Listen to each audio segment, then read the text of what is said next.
Jake Paul was demolished last night. Last night, I had the pleasure or displeasure, depending on how you feel about people just being brutalized, of watching Jake Paul versus Anthony Joshua with my wife. And because I'm somebody that has access to the internet, I knew kind of going in what was going to happen. It was just kind of when was it going to happen and how bad was it going to be. There are some corners of the internet that were saying that Jake Paul was in a lose-lose situation because if he won, then people would say it was rigged, and if he lost, then people would make fun of him. But for me, how could Jake possibly lose? He gets paid regardless. If he wins, he's a legend, whether you believe it or not. And if he loses, then everybody's just like, well, of course he lost. Have you seen the other guy? Anthony Joshua's 6'6". Jake Paul's barely over 6 foot, 6-inch reach advantage. Actual boxing experience, like real boxer, not senior citizen. I don't know what people expected, but we're going to talk about it anyways because I feel like, I don't know. I feel like I see it all clearly. Derapy season. Like the video. There is one thing that I do have to say when it comes to people talking about how, if nothing else, you have to respect Jake Paul, which I feel like if you knew he was taking the fight and then didn't watch the fight, but then just heard somebody like talk about how he got knocked down and kept getting back up and made it all the way to the 6th round, you might think that. But here's the thing. I actually watched the fight. Therefore, I can tell you that I actually have less respect for Jake Paul because of what I saw with my eyes. In case you weren't there, in case you didn't watch, I wouldn't blame anybody for not staying up till like 10:30, 11:30 to watch this dude just get bullied. Jake Paul was on his bike. He was running scared.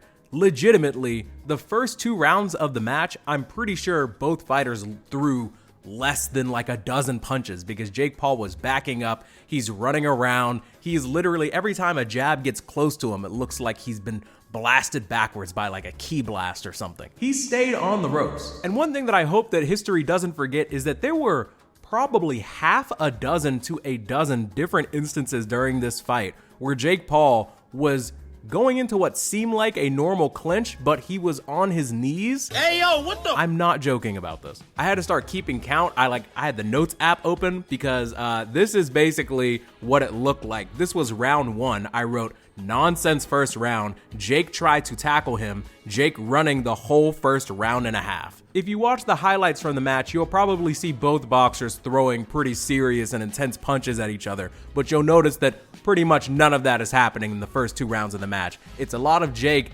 stumbling and fumbling around while trying to avoid Anthony Joshua at all costs. And I just don't, I don't think the quote-unquote disgrace to boxing is the fact that he's boxing at all. I think he's actually like a perfectly fine and decent boxer when he's not fighting somebody that he knows could destroy him. I think it was this event specifically that really drove the point home that he has no business fighting some of these people. It became clear to me after literally 3 rounds. Like 3 rounds in, I was like, there's still nothing really happening in this match. Jake Paul's strategy seemed to be to try and annoy Anthony Joshua. There was literally a point during the match where the referee literally talked to both of them and was like, people did not pay to see this crap. Can you guys please be serious? Which I don't think I've ever seen. Jake's strategy was stay on the ropes, back away, throw short combos with a wild overhand, and then drop to his knees and try and like wrap his hands around Anthony Joshua's waist. It sounds crazy, but it's real. That's really what was happening, and it was pathetic. The notes I have for round 4 are as follows. Wild overhand from Jake, then he's on his knees. Lands a few good shots, another clinch on his knees. Throws himself on the ground again, LOL. Jake Paul dives to the ground again, in all caps. Claims he took a groin shot. Replay doesn't show it. Oh yeah, I forgot about this. There was a point in the match where Jake was like on his knees on the floor or something, and he was like grabbing at his midsection as if he was hit low, and then it shows the replay because he was like at multiple points throughout the fight like trying to drag Anthony Joshua down with him, and then he tried to claim that like he took an illegal shot, or at least he was gesturing that way, and then it shows the replay and he just was never hit there. So like, why are you grabbing that part of yourself? And even the commentators are like, oh, he's trying to see how much time he can take because of the shot that he took, but it's not a shot that he took. Shortly after this, I took another note, and this is before we even get to round 5. It just says Jake Paul once again drops to his knees. This is not like a church for prayer. There's no ritual being performed or sacrifice being made. We're not like in a garden or planting crops. He was just kind of throwing himself at the opponent in ways he felt it would have been like in poor taste, I guess, for AJ to punch him in that position. And sometimes, to be fair, AJ would punch him anyways. But round 5 starts and Jake is clinching instantly. The moment it starts, he's falling to his knees again. He's on his Bonnie Blue. I'm serious. I noted this. Finally, at some point, Anthony Joshua, who was clearly frustrated at this point, does land a shot on Jake before he takes a knee, so they do in fact call it a knockdown. And after this, Jake finally, after 4 rounds of just running, decides to engage in what almost looks like real boxing and is immediately knocked down again, like a real knockdown. And with 45 seconds left in the 5th round, he's looking wobbly, he's looking fatigued, which makes sense because he's been, as they say, on his bike the entire fight. He's either skipping around the ring, trying to grapple, taking knees, or throwing the occasional wild overhand. I don't want to make it seem like Jake's not punching at all, but he is doing a lot more running than punching. For those of you that are mad that it went all the way to the 6th round, I mean, if round 5 had like 15 more seconds, it wouldn't have made it there, but I digress. In round 6, Jake is absolutely getting rocked. It is no longer a contest. He doesn't have the energy to dance around anymore. At one point, he takes a shot that clearly hurts, but he's just like flicking his tongue, trying to make you think that he's still having fun. I don't think he's having fun anymore. Within 20 seconds of this tongue flicking, he's hit with a huge right that puts him out for good, like just cleans his clock. They're calling it a jawbreaker because it literally broke his jaw. To be fair to Jake, he wasn't like literally knocked out. I mean, in boxing terms, he was knocked out, but like he didn't lose consciousness right after he got hit with the match-ending blow. You could see him sitting on the ground, and he's like, "Ooh." The last 10 to 15 seconds of the fight is honestly a tough watch unless, you know, you hate Jake Paul or you watch boxing all the time. But he's in the corner, he's getting walked down, and the last punch of the night, it looks like he didn't even try to block. He just ate it from just a full power right hand from a 6'6", 240-pound Olympian straight to the jaw that would send him to the canvas. And he did literally break his jaw in 2 places. Like, he shows it after the fight, and his teeth literally look like they've been shifted to a different part of his mouth. Like, his teeth aren't broken, but like half of his, it's bad. Just look it up. Just this is a time where I'm glad it's an audio only show, because I don't even know if I could show what his mouth looks like afterwards. But he's in high spirits regardless, which is funny because to me the fight was never really close. Jake probably landed like 3 to 4 punches max that we would consider significant strikes, and they seemingly had no effect on Anthony Joshua. He didn't look like he broke much of a sweat. He didn't look like he was hurt at all. And when we talk about respect for Jake Paul, I mean, I can respect him for not giving up when he got knocked down multiple times, or even when he was clearly exhausted, and it would have made plenty of sense for him to quit multiple times. Even when the fight ended, he was technically on his feet. He just wasn't up in time. But I can't respect the boxing performance from his end. It was very, very Bush League. It was janky. It was whack. I don't know if the game plan going in was to run and wrestle and kneel and shake and wobble, but I think within the first minute or 2 of the fight, you could see in Jake's face, like, I wish there was a script. Yeah, this ain't the one for me. I do have some takes I want to get off about the overall state of the match in regard to like the whole everybody saying that every Jake Paul fight is fixed, even though they watch like every single one and look at the results of every single one. I don't think Anthony Joshua was going easy on him first at all. I think that Jake was genuinely doing a good job of avoiding being hit, and Anthony Joshua is a patient boxer based on what I've seen from him. He's not going to try and force the issue.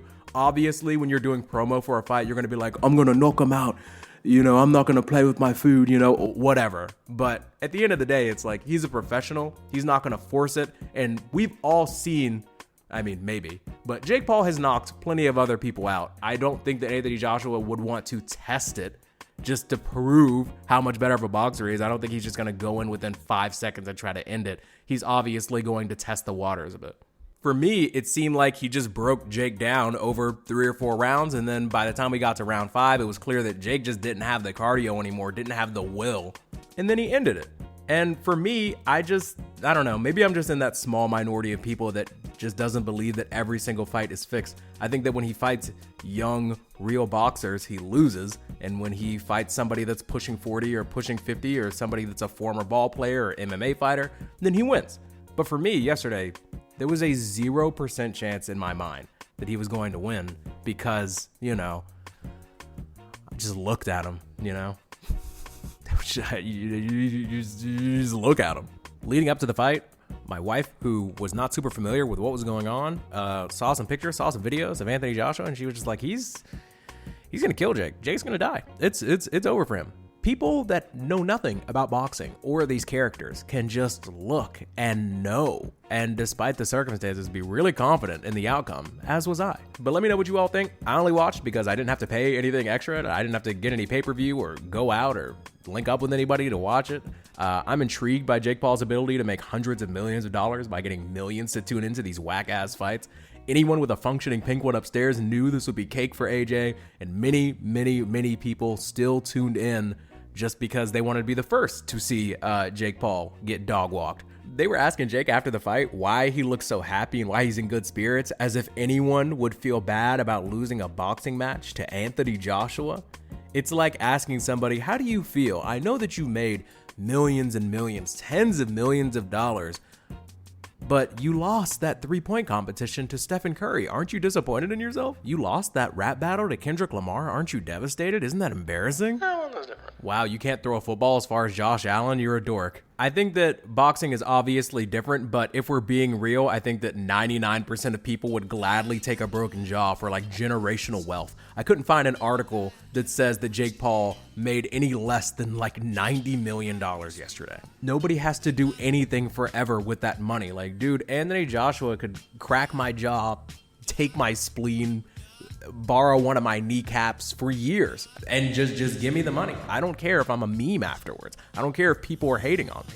Every post before this fight had comments saying that Jake Paul would win by bank transfer. Like he would just pay that guy off. Yeah.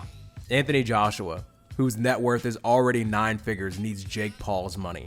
Netflix is in on the fix. Yeah. A guy who's still active and is considered one of the all-time greats is just going to take a fall for Jake Paul. Please be serious. Even if you hate Jake Paul, which is fine, there are plenty of good reasons to. I feel like last night's performance was also one of the reasons to hate him, but like, you have to be real. When it comes to his wins and losses, it's kind of obvious to me, but by all means, comment and tell me if I'm tripping. This episode of Derapy is brought to you by Owl Soapery. If you don't want to reek, hit the top link in the description or pinned comment to check out some reasonably priced, handcrafted soap bars that'll elevate your daily routine. But till next time, love you, mean it, spread the bread, and enjoy the outro. Protect yourself at all times.